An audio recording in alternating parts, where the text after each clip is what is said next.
এটি করলেন। এই যে একটা দীর্ঘ আনুষ্ঠানিকতা, অথবা তাকে বসেও থাকতে হয়েছে, করে যে খেলাফত দিলেন এবং বলে দিলেন যে তোমরা যারা খেলাফত পেয়েছো তোমরা এখন পীর, তোমরা এখন মুরিদও করতে পারো। এই যে অনুমোদনটা দেওয়া তার দিক থেকে এটা একটা বিশাল ব্যাপার। যদিও অন্য দিক থেকে আমাদেরও একটা বুঝবার ব্যাপার আছে যে আমরা 4 মাস কিংবা 19 দিন বা কিছুদিন একটা ধ্যান সাধনা কাটিয়ে আসলাম, এসে একটা সনদপত্র পেয়ে গেলাম, পীর সাহেবের সনদপত্র, এখনই কি আমি মুরিদ করতে শুরু করব, এখনই কি আমি পীর সাহেব হয়ে যাব? এটা কিন্তু সবার নিজের যে ব্যালেন্সটা, নিজের ভারসাম্যটা, নিজের ওজনটা নিজে বুঝবার একটা জরুরি ব্যাপার আছে, খুবই জরুরি ব্যাপার আছে। অনুমোদন দেওয়া আছে, আমি করতেই পারি। যারা খেলাফত পেয়েছে তারা যদি মুরিদ করেন এবং তার কোনো ভক্ত যদি সাধনা করেন এবং ঠিকভাবে সাধনা করেন, তিনি কামেলিয়াত লাভ করতে পারেন। কিন্তু যিনি ওই পীর হয়েছেন তিনি কতদূর কামেল হলেন এটা তার নিজের কিন্তু বুঝবার একটা জরুরি ব্যাপার আছে। মানে এই বাবা দিয়েছেন কিন্তু অনেক দীর্ঘ মেয়াদী চিন্তা করে। আমাদের পীর সাহেবেরা খেলাফত সাধন দেন না, বেশিরভাগ দরবারে খেলাফত দেওয়া হয় না, দিলেও খুব সীমিত কয়েকজনকে দেওয়া হয়।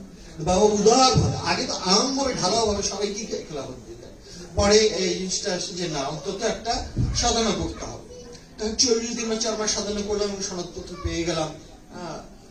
কিন্তু সনদপত্রটা পেয়েছি, কিন্তু এটা বাবা দিলেন একটা অনুগ্রহে। কারণ যারা সত্যিকার সাধক, যারা সত্যিকার ভাবে সত্যকে পেতে চান, তারা দীর্ঘমেয়াদী সাধনা করবেন, বছরের পর বছর করবেন।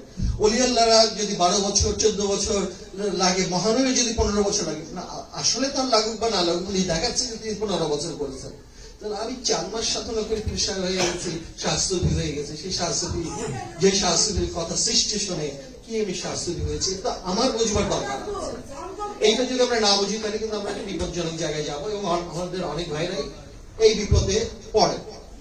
অনেকে পীর হয়ে ওই নানা রকম কথাবার্তা বলে এবং এই যে বাবা কিছুক্ষণ অনেকগুলো কথা বলেছে, এটা ঘরের ভিতর বলা যায় এবং বাবার মতো স্তরের একজন মানুষ বলতে পারে। তিনি বললে যদি কোনো বিরোধিতা আসে সেটাকেও উনি হ্যান্ডেল করতে পারেন। তার বই হাইকোর্টে মামলা হয়েছে, হাইকোর্ট থেকে তিনি বের হয়ে এসছে, এটা তার রেকর্ড আছে। কিন্তু আপনি আমি যদি রাস্তাঘাটে শরীয়ত নিয়ে বা ধর্ম নিয়ে বা ইংলিশ স্পর্শকাতরভাবে কথা বলতে যাই, মহাবিপদ ঘটতে পারে, ঘটেছে। আমাদের অনেক ভাইরা অনেকবার বিপদে পড়েছে, নানা কারণে পড়েছে। তার ভিতরে একটা জিনিস হচ্ছে কথাবার্তা। আমাদের আরো অনেক ভাই মাঝে মাঝে তো অনেকে আমার সাথে বিভিন্ন ব্যাপারে যোগাযোগ করে, বা আমার কাছে সবাই যোগাযোগটা করে উঠতে পারে না। দেখা যায় যে ঝামেলা করেছে, কথা বলতে গিয়ে ঝামেলা করেছে। প্রকৃতিতে এসে যখন অনেক এই যে নতুন নতুন কথা শেখে এবং এটা তখন একটা উত্তেজনা জাগে, তখনই তর্ক করার, বিতর্ক করার একটা প্রবণতা জাগে, প্রচার করার একটা প্রবণতা জাগে।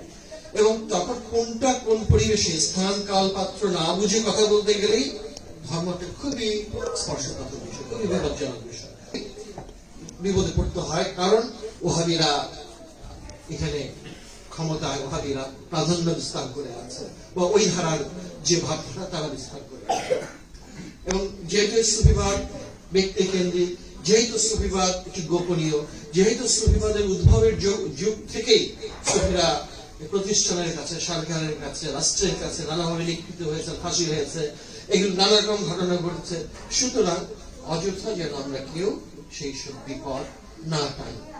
কেউ যদি আপনার কাছে জানতে আসে আগ্রহ নিয়ে, অনেকে কিন্তু আপনার সাথে কথা বলতে আসতে পারে তর্ক করার মানুষের মহাবিদের এজেন্ট আছে, মহাবির আছে, নানা জন আছে যে নানা রকম উস্কানিমূলক কথাবার্তা বলে আপনাকে ঝামেলা ফেলে দেবে। তাদেরকে বলবার তেমন কোন দরকার দেখে না। যদি কেউ সত্যি উৎসুক হয়ে আপনার কাছে আসে মুক্তির পথ কি, এগুলোর জন্য বাবার বই আছে দেন, বাবার ওয়াজের যে সিডি গুলো আছে দেন, সেগুলো শুনুক। সেগুলো নিয়ে যদি আপনার কাছে আলোচনা করতে আসে এবং কিভাবে সাধনা করতে হবে, আপনি একজন সাধক, সুতরাং আপনার কাছে আসতেই পারে কিভাবে সাধনা করতে হবে এগুলো জানতে, আপনি মূল জিনিসটি একটু বলে দরবারের দিকে পাঠিয়ে দেবেন। দরবারে আসুন, বাবা যতদিন শারীরিক ভাবে আছেন অন্তত বাবার উপস্থিতি একটা বিশাল ব্যাপার। একজন ভক্ত এসে বাবার উপস্থিতিতে যে উজ্জীবিত হবে, আপনি আমি যত বেশি সাধনা করি না কেন আমাদের দেখে সেটা হবে না। কারণ আমাদের তো অন্তর সেই রকম ভাবে উজ্জ্বল হয় নাই, সেরকম ভাবে তো আমাদের বিকশিত হয়নি। সেই জিনিসটা আপনি আমি নিজেরাই নিজেদের ওজন গুলো বুঝি। কিন্তু বাবা খেলাফত দিয়েছেন, তার মানে বাবা প্রতিনিধিত্ব করতে হবে, বাবার প্রতিনিধিত্ব করতে হলে ওই জিনিসটা যে বাবাকে আপনি উপস্থাপন করবেন এবং এমন ভাবে যে এক এক জায়গার পরিস্থিতি এক এক রকম থাকে। কোনো কোনো জায়গা খুবই ওয়াহাবি সালাফি আহলে হাদিস উদ্দেশ্যিত থাকে, ওখানে একভাবে চলতে হবে, ভারসাম্য বজায় রেখে চলতে হবে। যেসব জায়গা অপেক্ষাকৃত ফকিরি ভাবধারা আছে সেখানে অনেকটা সহজে পারবে। সেখানে দেখা যায় ফকিরিদের মধ্যে গোলাপি ফকিরি আছে, বাউলি ফকিরি আছে, নানা রকম ঝামেলা আছে, বিভিন্ন রকম ব্যাপার আছে, যার যার নিয়ে শেষে থাকুক শতফুল ফুটুক। আমরা যেটা বাবার কাছ থেকে জেনেছি, আমরা যেটা বাবার কাছ থেকে দীক্ষা পেয়েছি, শিক্ষা পেয়েছি, নির্দেশনা পেয়েছি, সেটাই হচ্ছে আমাদের বাবার নির্দেশনা হচ্ছে ধ্যান সাধনা।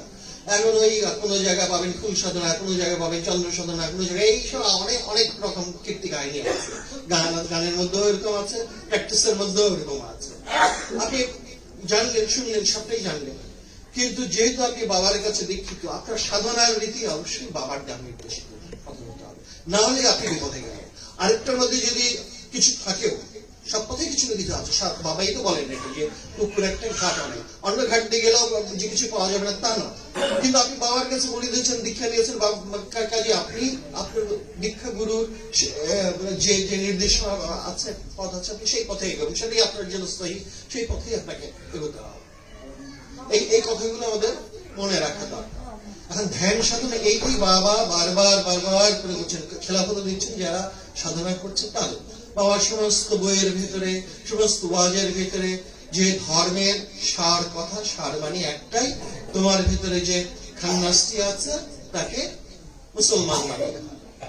তার আমার ভিতর খান্নাসটি যে আছে সেটাকে চেনা, সেটাকে জানা, এটা হচ্ছে আমার প্রথম কর্তব্য। কারণ বাবার বই করে আমরা জেনেছি সুফিবাদের মূল হচ্ছে মান আরাফা নাফসাহু ফাকাদ আরাফা রাব্বাহু, যে নিজের নফসকে চিনেছে সে তার প্রভুকে চিনেছে।